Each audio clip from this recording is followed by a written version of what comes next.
Hi everybody, Dan here. Let's talk about transformational leadership. And one of the best ways to think about it is to compare it to what it is not. It is not transactional leadership. You'll recall that transactional leadership uh, represents a trade. A politician promises no new taxes, he or she gets votes. A dealer tells his salespeople, sell more cars and you'll get a bonus. A professor says, turn in the assignments and you'll get a grade. At work, you've been given metrics and goals, and if you surpass them, you may get a promotion or at least a pat on the back. And we're very familiar with transactional leadership. Transformational leadership is different. There's no trade involved. It involves change that is inspired by the leader who is trying to lift you up into the best you can be. Now, I don't necessarily ascribe to this kind of leadership in total, but this is how it's presented by our textbook. This graphic is interesting. You may want to pause and go through this line item by line item. But I think if you'll have in mind these transformational leaders, these are all prominent CEO. Well, Steve Jobs has left us, but everybody else, is a prominent CEO, and they're often referred to as transformational leaders. Let's focus on the effects on the followers. Again, just pause this and go through it, but I only have 15 minutes, so I don't want to spend too much time on this. The followers trust in the leader. The leader walks the walk and talks the talk. The followers believe that there is something in common between them and the leader. Now look at this. The followers exhibit unquestioning acceptance of the leader and his or her messages. This is this could be a little scary. The followers have a lot of affection towards the leader. And here's another one, obedience. So you have unquestioning acceptance and obedience.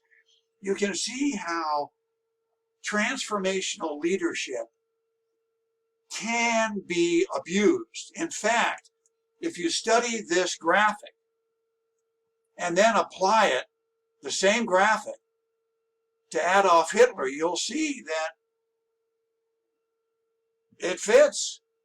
This is the other side of the coin on transformational leadership.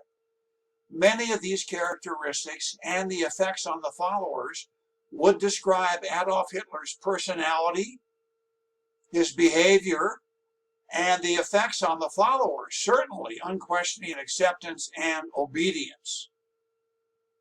This is why I'm always a little suspicious of transformational leadership theory, because transformational leaders ask for sacrifice. Sacrifice of what?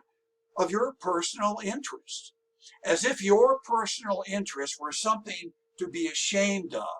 As if it is a lower value than the interests of the group or the interests of the organization. As if your personal interests were the same thing as selfishness. I don't buy into that. Well, here are one of the ways to remember the factors in transformational leadership are the 4 I's. Idealized influence. Well, the transformational leader is a strong role model. He or she has high standards, and they make others want to follow their vision. Inspirational motivation. Transformational leaders, for the most part, are great communicators. They have the ability to communicate the corporate vision and the expectations of the leader. And they have the ability to inspire. Sometimes they will use symbols. I'll give you an example. Jeff Bezos used to, I don't know if he still does. That would be interesting to find out if any of you want to do it. I guess I'll try. But I know when Amazon first began and it was beginning to take over the world, Jeff Bezos had an award for his top executives. It was not a bonus. It was not a vacation. It was not stock options. It was a tennis shoe. I kid you not. I think it was a new tennis shoe. The tennis shoe symbolized, I guess, the pace that he expected everybody to keep as they made this organization one of the greatest organizations in the history of commerce. His people coveted this tennis shoe award more than they would have money. So in a way, this goes back to the cultish aspect of transformational leadership. The third I, intellectual stimulation. The transformational leader wants people to be creative and innovative and wants to challenge the beliefs of the followers and have the followers value the beliefs of the leader of the organization. Now, it seems to me there's a little bit of a contradiction here. If you're trying to stimulate people to be creative and innovative and at the same time buy into your message, that does kind of suppress criticism of your message. But at any rate, this is the third I, intellectual stimulation. Try new approaches, be innovative. And then the fourth I, individualized consideration, listening carefully to individual followers and providing support when needed and when development is necessary.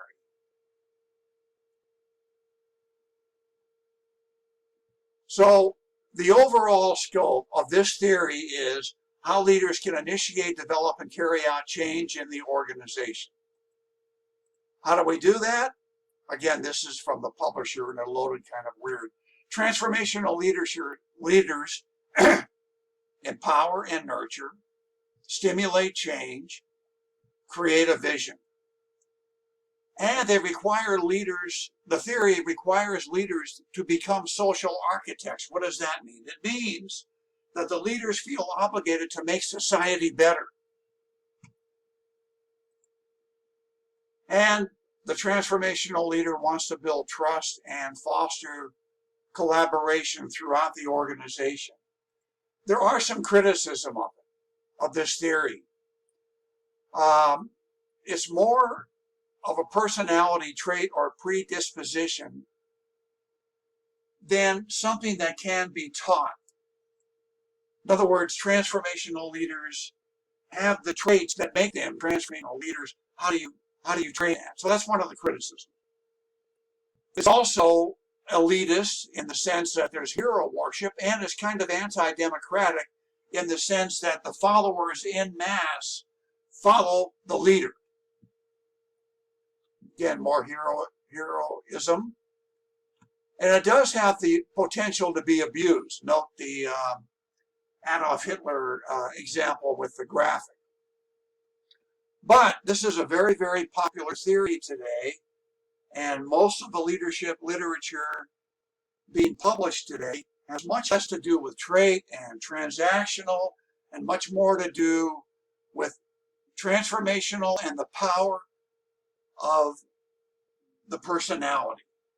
You can be a transformational leader without having that big personality that seems to be requisite in the chapter. And we'll have examples of that as we go on. Now, the other chapter is authentic leadership, which is kind of similar. Let's take a look at the definition. The authentic leader, I have to move kind of quickly on this because I only have 5 more minutes. The authentic leader is the real deal. Is a leader that is very, very secure in his or her own skin. And a leader that has been through things that has changed their philosophy. They're genuine. They lead from conviction. Authentic leaders are originals, not copies. Now, this is easy to say in a textbook. I don't know who's an original or who's a copy. We're all copies in a sense. All of us have been influenced by people and events in our lives. You know, I mean, we are born a blank slate, and we develop by virtue of the people we meet. So in a sense, we're all copies, but I think you know what they're trying to say here. And authentic leaders base their actions on their values. Well, this is good. This is good. But it raises a little doubt in me. I think of an authentic leader steeped in his or her values and making a decision maybe without input from important people in the organization. So there is a side to authentic leadership that might be deaf to advice and criticism. So that's something you might want to be aware of. Now, there is an interpersonal aspect to this. That is leadership created by the leader and the followers together. The authentic leader wants buy-in from the followers. And this is very important, and this is why, you know, we had a exercise just a short time ago on the idea of bringing people in to participate in your decision making. Well, this is one of the values. You get buy-in. The outcomes are achieved only when followers identify with the leader's values, very similar to transformational. And leaders create change when they adapt their message to the followers' values. So again, interpersonal, it goes back and forth. This is a two-way street.